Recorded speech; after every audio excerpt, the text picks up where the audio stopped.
बहुत समय पहले की बात है। रुक्मिणी महल में बैठी थी। चारों ओर सुख शांति का वातावरण था।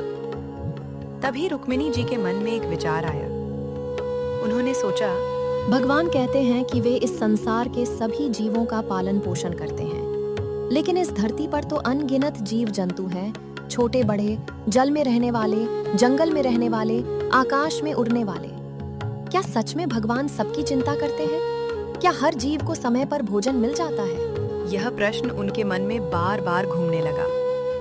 वे सोचने लगी कि आखिर भगवान अकेले इतने सारे प्राणियों का ध्यान कैसे रखते होंगे। अपने मन की शंका को परखने के लिए उन्होंने एक परीक्षा लेने का विचार किया। उन्होंने महल से एक छोटी सी डिब्बी मंगवाई, फिर बगीचे से एक छोटा सा कीड़ा पकड़कर उस डिब्बी में बंद कर दिया।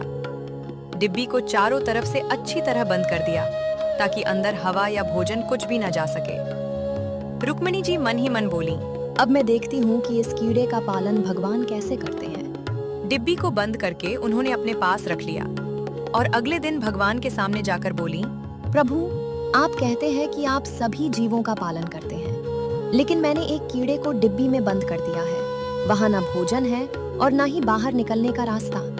अब वो जीवित कैसे रहेगा? भगवान मुस्कुराए। उन्होंने शांत स्वर में कहा, रुक्मिणी, पहले डिब्बी खोलकर तो देखो। जैसे ही रुक्मिणी जी ने डिब्बी खोली, वे आश्चर्यचकित रह गईं। वह छोटा सा कीड़ा जीवित था और आराम से एक चावल के दाने को खा रहा था। रुक्मिणी जी हैरान होकर बोली, ये कैसे संभव है? मैंने तो इसमें कुछ भी नहीं रखा था। तब भगवान ने प्रेम से कहा, रुक्मिणी, जब तुम डिब्बी बंद कर रही थी, उसी समय तुम्हारे माथे से चावल का एक छोटा दाना उसमें गिर गया था। उसी दाने से इस कीड़े का पालन हो गया। संसार में कोई भी जीव ऐसा नहीं है जिसकी चिंता मैं न करता हूँ। जिस प्राणी को मैं जन्म देता हूँ, उसके भोजन और जीवन की व्यवस्था भी पहले से कर देता हूँ। भगवान की यह बात सुनकर रुक्मिणी जी की आंखें नम हो गईं। उन्हें अपनी भूल का एहसास हुआ। उन्होंने भगवान के चरणों में सिर झुका दिया और बोली, प्रभु, आपकी महिमा अपरंपार है। मनुष्य अपनी छोटी सी बुद्धि से आपकी शक्ति को कभी नहीं समझ सकता। भगवान ने कहा, मनुष्य को चिंता और अहंकार छोड़कर विश्वास रखना चाहिए।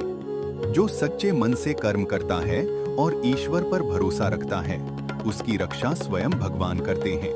उस दिन के बाद रुक्मिणी जी का विश्वास भगवान पर और भी अधिक बढ़ गया। उन्होंने समझ लिया कि इस संसार में पत्ता भी भगवान की इच्छा के बिना नहीं हिलता और हर जीव का पालन करने वाला केवल वही परमात्मा है। सीख: ईश्वर इस संसार के हर जीव का पालन पोषण करते हैं। हमें कभी घमंड नहीं करना चाहिए और हमेशा भगवान पर विश्वास रखना चाहिए।